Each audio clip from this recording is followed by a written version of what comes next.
C'est dans ce contexte que Kim Jong-un rejoint la Chine à bord de son célèbre train blindé, leur apogée, un train lent, luxueux, équipé de dispositifs dignes de James Bond.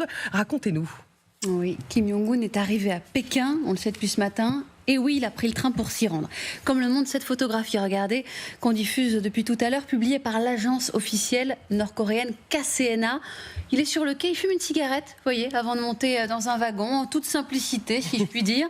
Précisons cependant que ce n'est pas du tout un train de ligne, c'est son propre train, reconnaissable à ses couleurs verte et or, vous voyez derrière. Il a un surnom, la forteresse ambulante, car il est entièrement blindé, des vitres jusqu'au plancher. Il est aussi visiblement équipé de toutes les fonctionnalités nécessaires au confort du dirigeant, comme le montre cette autre photo de Kim Jong-un, cette fois à bord, assis devant son bureau à Cajou, entouré de 2 de ses collaborateurs, dont sa ministre des Affaires étrangères. Vous noterez la décoration assez riche des rideaux derrière.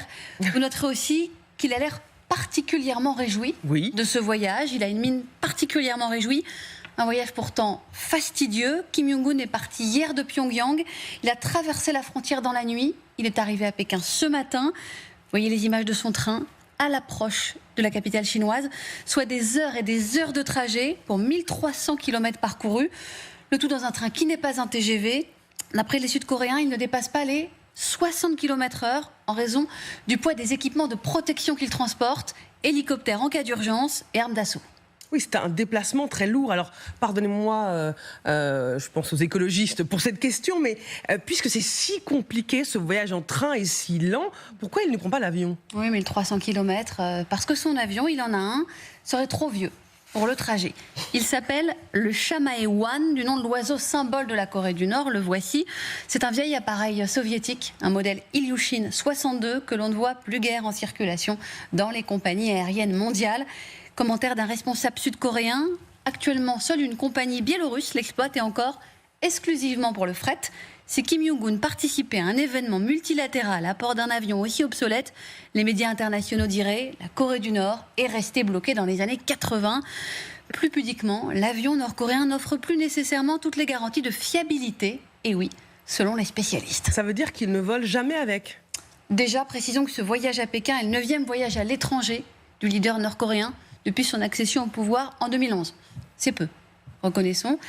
Contrairement à son père, qui était un phobique de l'avion, qui ne l'avait jamais pris en 17 ans de pouvoir, il est arrivé à Kim de voyager dans le sien, comme en témoignent ces images qu'on vient de voir, datées de 2016. Vous le voyez dans son avion. Cela reste cependant l'exception. Sur les 9 voyages dont je vous parle, 3 seulement se sont faits par les airs. En juin 2018, le Chamae-1 avait bien volé à l'occasion de la rencontre Trump-Kim, souvenez-vous, à Singapour. Mais c'était une ruse. Le dirigeant nord-coréen ne se trouvait pas à son bord. Il avait pris place dans un vol Air China, affrété pour lui. Le Boeing, vous le voyez, descend du Air China à Singapour. Le Boeing avait décollé de Pyongyang avec un numéro de vol régulier pour Pékin, mais en altitude, il avait dévié sa trajectoire pour venir se poser à Singapour. Preuve de la méfiance des dirigeants nord-coréens à l'encontre de l'avion, moyen de transport jugé plus dangereux car en cas d'attaque, il y a très peu, voire aucune possibilité de survie. En 2001, le père de Kim Jong-un, Kim Jong-il, avait pris son temps, 24 jours, pour faire par les rails un aller-retour Pyongyang-Moscou. Vous voyez une photo de ce voyage en 2001. C'est d'ailleurs à bord de ce moyen de transport, son moyen de transport préféré, qu'il est mort, victime d'un infarctus dans son train en 2011.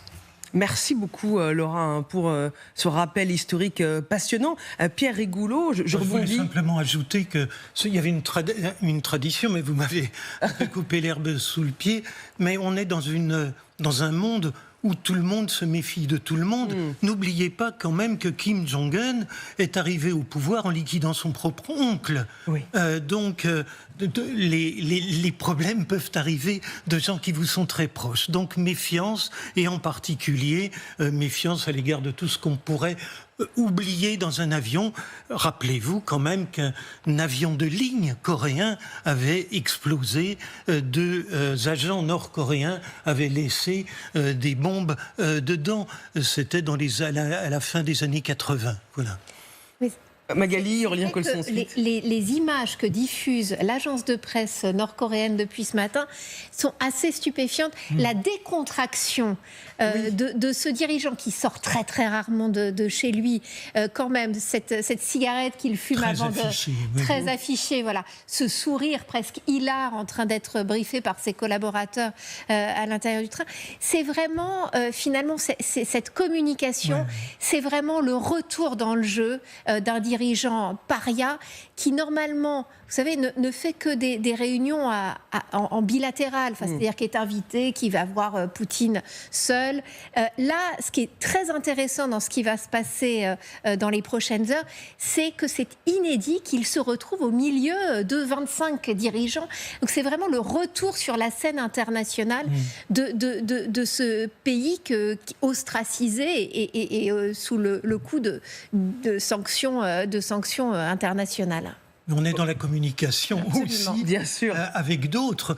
Maudit, la presse d'aujourd'hui a beaucoup souligné les grandes parties de rire du dirigeant russe, du dirigeant indien, du dirigeant chinois. Bref, tout le monde s'amuse. Ça se passe bien.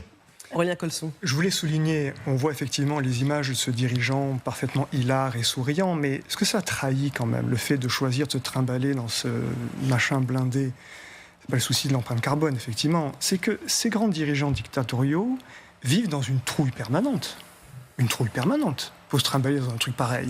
Et ça m'évoque en fait le parallèle avec son ami Vladimir Poutine, qui passe la plupart de son temps dans un bunker sous le Kremlin, et qui, ça vient d'être annoncé, a fait déplacer 12 de ses précieux systèmes antimissiles qui ne vont plus désormais protéger des raffineries, on sait que les Russes en ont besoin, ou des installations militaires, mais vont protéger sa propriété privée de Valdai.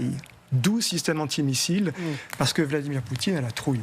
Et c'est quand même incroyable, colonel. Enfin, la Corée du Nord développe un arsenal militaire nucléaire impressionnant avec l'aide de Poutine. Ils ont des missiles longue portée et ils ne sont pas capables de faire voler un avion privé pour Kim Jong-un. Bien sûr que si, ils en achètent un et les Chinois leur en donnent. C'est pas le problème. Le problème, c'est que simplement, c'est qu'un avion, c'est dangereux.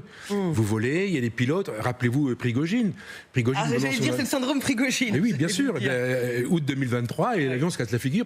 Et pourquoi ? Parce qu'il n'a pas vérifié que le pilote avait changé. Et le spare, l'autre était malade, et bref, et donc évidemment, ça s'est mal passé. La deuxième chose, c'est que Kim voyage toujours en train. Pour une raison très simple, c'est qu'en fait, c'est très pratique, c'est très reposant, c'est confortable.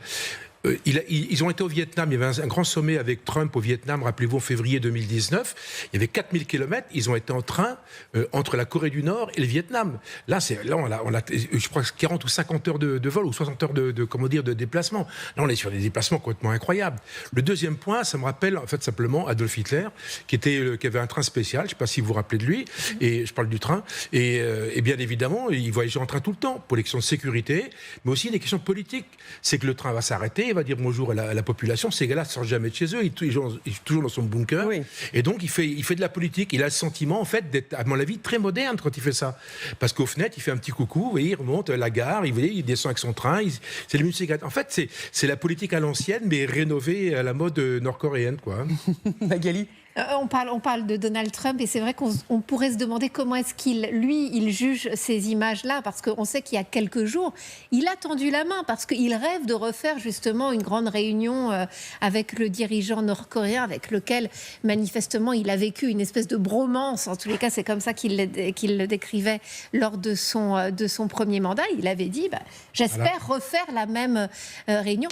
Mais en fait, entre le premier mandat de Trump et le deuxième, ce qui est absolument flagrant, c'est la façon dont la Corée du Nord a accéléré sa nucléarisation, son rapprochement avec Moscou, qui manifestement, dans l'accord qui a été signé en échange d'armes et de soldats pour le front ukrainien, la Corée du Nord a eu accès à un certain nombre de coopérations militaires avec la Russie, notamment dans les systèmes de missiles. Et donc aujourd'hui, on a une Corée du Nord qui est finalement plus sûre d'elle-même que lors du premier mandat de Donald Trump. Petit détail, petite anecdote à 25 Rapidement. centimes. Au Vietnam, à l'époque, Trump avait proposé à Kim de le ramener chez lui, en Corée, avec Air Force One. Hein.